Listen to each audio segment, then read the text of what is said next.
perspektif yang pelbagai kita kongsikan, daripada keadaan cuaca kepada kesan kepada alam dan sekarang kesan kepada kita sebagai manusia. Tak kala adanya cuaca panas ini, akan dengarlah kisah tentang strok haba ni. Jadi siapakah golongan yang berisiko, dan kita sedang berdepan dengan pandemik COVID ni, dan sejauh mana strok haba ni ataupun keadaan cuaca panas ini memberi kesan juga kepada situasi kita yang terpaksa duduk di rumah, tak boleh keluar dan macam-macam lagi.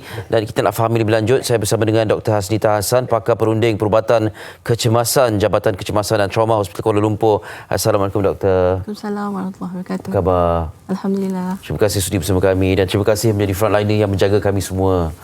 Ya, menjaga kita semua. Okey, inilah kita dalam berjuang dengan COVID-19. Dari masa ke masa ada juga cabaran-cabaran lain. Yang terkini ialah keadaan cuaca panas dan boleh menyebabkan strok haba. Sebagai permulaan, strok haba itu doktor nak perjelaskan sekalian. Okey, terima kasih Ali. Strok haba ni actually dalam bahasa Melayunya, dalam Englishnya lah heat stroke. Okay, is actually dia sebenarnya adalah spektrum from the mildest yang paling lemah dan to the worst. Heat stroke yang kita cakap sekarang ni adalah yang paling is the worst. Yang paling lemah adalah seperti heat edema, bengkak-bengkak kaki biasa, heat cramps, kram-kram kan, and then heat syncope, heat exhaustion, and then baru dah kita heat stroke. Okay. So it's a continuum lah. The worst is the heat stroke. Heat stroke ni adalah bila suhu badan kita mencapai lebih daripada 40 degree Celsius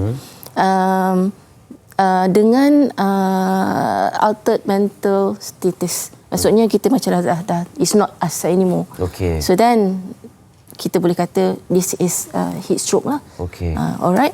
So itulah permulaannya. Then this heat stroke ni dia boleh disebabkan oleh dua faktor. Satu faktor intrinsic and the other one is extrinsic. Extrinsic ni adalah seperti cahaya pula suhu. Suhu yang tinggi macam sekarang ni lah. Intrinsic ni adalah aktiviti yang kita buat. Exercise and all that. That's why bila kita running atau buat aktiviti lasak waktu malam pun kita still boleh terdedah kepada heat stroke. Ya, bermakna heat stroke ini bukan ketika cuaca panas saja. Ketika cuaca biasa pun kita boleh kena stroke haba ini.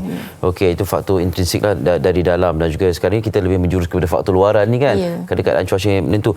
Okey, bila disebutkan keadaan cuaca luaran ni, pihak Meteorologi Malaysia menyatakan ada fasa-fasa tertentu, kuning, jingga dan merah sebagainya. Tadi doktor sebutkan tentang suhu badan lebih 40 ke atas ya. Itu baru ada risiko stroke haba. Stroke haba which is the worst.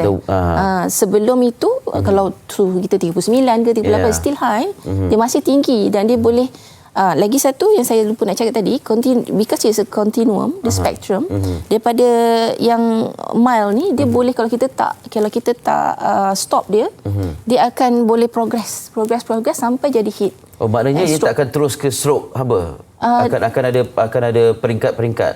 Dia boleh kalau yang tiba-tiba ekstrim, dia akan boleh terus ke stroke haba. Okey. So kalau dia boleh juga daripada mild terus pergi moderate and then terus ke ekstrim lah, stroke haba macam tu. Okey. Dan tadi doktor sebutkan bila kita gejalanya ialah kita nampak orang tu macam bukan diri dia. Dia sedar, tetapi ataupun macam mana keadaan? Adakah dia pengsan ke, pitam ke? Okey. Bila seorang tu dapat stroke haba, dia banyak presentation. Maksud saya bukan diri dia tu dia boleh pengsan, dia boleh ataupun dia sedar tapi dia tidak respon apa-apa dekat you. Tapi dia masih bernafas, dia masih buka mata tapi dia tidak bergerak dan sebagainya lah. So it is not you, is the conscious level bukan seperti orang biasa. Itu pun kita dah panggil altered mental status. Altered mental status. Okey, maknanya dia nampak macam ada tapi bila kita bersembang dia tak respon dan sebagainya. Okey, baik. Ini antara perkara-perkara harus kita ketahui bila tengok kawan-kawan kita dan sebagainya kan. Okey doktor, golongan yang berisiko ni. Ada golongan tertentu ke? Okey, golongan berisiko satu adalah extreme ages. Less than 4 years old, more than 65 years old, or more than 50 years old, tu dah boleh katalah. And the other one is those yang ada comorbid maksudnya yang ada penyakit-penyakit lain, penyakit kronik yang lain. Darah tinggi, kencing manis, sakit jantung, ya, semualah. Dua itu adalah golongan yang terdedah lah. Okey. Kanak-kanak tidak ada masalah. Kanak-kanak yang masih kata yang risiko yang tinggi less than 4 years old, tapi masih juga ada risiko lah untuk dapat ni kalau dia terdedah kepada ni, sebab kanak-kanak kecil kan, dia punya luas permukaan dia tu besar, jadi lagi senang dia nak terkena haba dan begitulah. Okey. Jadi yang kita faham tentang stroke haba ni, cara mencegahnya dengan minum air secukupnya. Macam mana kita nak tahu air itu cukup untuk kita? Okey. Soalan yang bagus. Okey, it was dinasihatkan kalau orang-orang yang pergi yang terpaksa keluar rumah.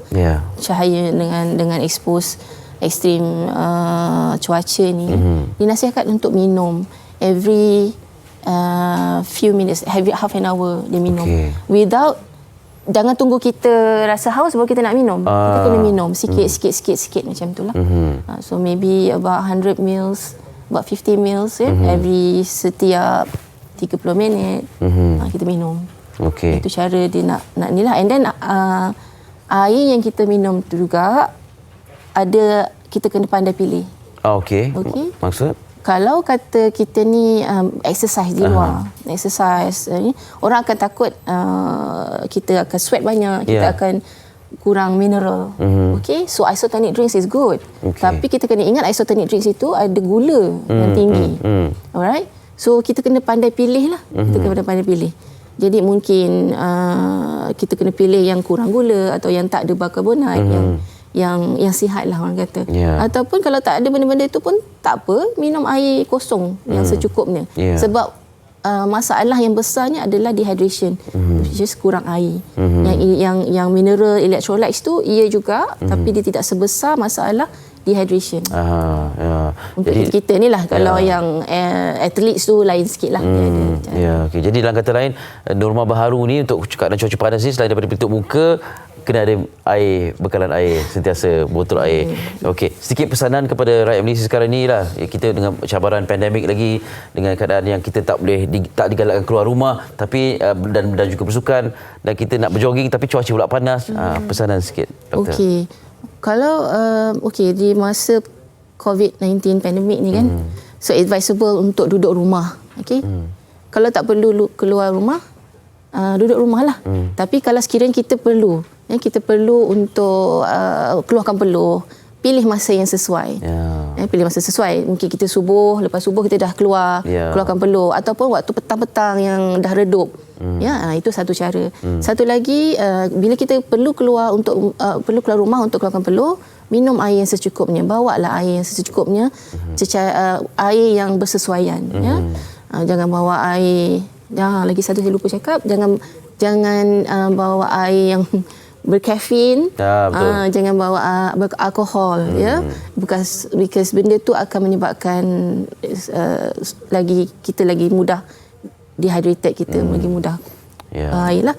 And then pakai baju yang ringan dan longgar, light, light coloured and light in material. Jangan pakai baju gelap-gelap pergi panas-panas, dia lagi menyerap haba lah. Pakai baju yang light coloured, light material dan longgar lah, macam Ellie cakap. And then kalau boleh bawa kipas, bawalah kipas mana-mana. Alright? Okey. Baik. Kalau anda catat ni, mesti anda ingat ni macam-macam perkara yang harus kita persiapkan diri ni untuk memastikan kita dapat mendepani keadaan cuaca panas ni dan dapat menjalani kehidupan seharian dengan sebaik-baiknya. Doktor, terima kasih banyak sudi bersama kami. Selamat terus menjalankan tugas menjaga rakyat Malaysia dalam cabaran pandemik Covid ini. Dr. Hasnita Hassan, pakar perunding perubatan kecemasan Jabatan Kecemasan dan Trauma Hospital Kuala Lumpur bersama dengan kita.